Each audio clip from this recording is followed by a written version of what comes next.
आइए दोस्तों सुनते हैं आज एक कहानी जिसका शीर्षक है आखिरी प्रयास।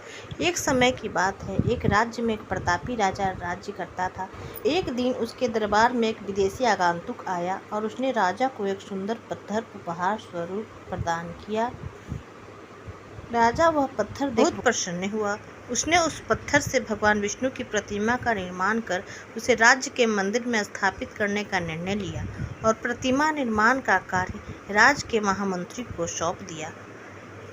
महामंत्री गांव के एक सर्वश्रेष्ठ मूर्तिकार के पास गए और उसे वह पत्थर देते हुए बोला, महाराज, मंदिर में भगवान विष्णु की प्रतिमा स्थापित करना चाहते हैं। 7 दिवस के भीतर इस पत्थर से भगवान विष्णु की प्रतिमा तैयार कर राजमहल पहुंचा देना। इसके लिए तुम्हें 50 स्वर्ण मुद्राएं दी जाएंगी। 50 स्वर्ण मुद्राओं की बात सुनकर मूर्तिकार खुश हो गया और महामंत्री के जाने के उपरांत प्रतिमा का निर्माण कार्य प्रारंभ करने के उद्देश्य से अपने औजार निकाल लिए। अपने औजार से उसने एक हथौड़ा लिया और पत्थर तोड़ने के लिए उस पर हथौड़े से वार करने लगा, किंतु पत्थर जस का तस रहा। मूर्तिकार ने हथौड़ा के कई बार पत्थर पर किए, किंतु पत्थर नहीं टूटा। 50 बार प्रयास करने के उपरांत मूर्तिकार ने अंतिम बार प्रयास करने के उद्देश्य से हथौड़ा उठाया, किंतु यह सोचकर हथौड़ा का प्रहार करने के पूर्व ही उसने हाथ खींच लिया कि जब 50 बार वार करने से पत्थर नहीं टूटा तो अब क्या टूटेगा। वह पत्थर लेकर वापस महामंत्री के पास गया। उसे यह कह वापस कर आया कि इस पत्थर को तोड़ना नामुमकिन है, इसलिए उसने भगवान विष्णु की प्रतिमा नहीं बना पाया। महामंत्री को राजा का आदेश हर स्थिति में पूर्ण करना था, इसलिए उसने भगवान विष्णु की प्रतिमा निर्मित करने का कार्य गांव के एक साधारण से मूर्तिकार को सौंप दिया।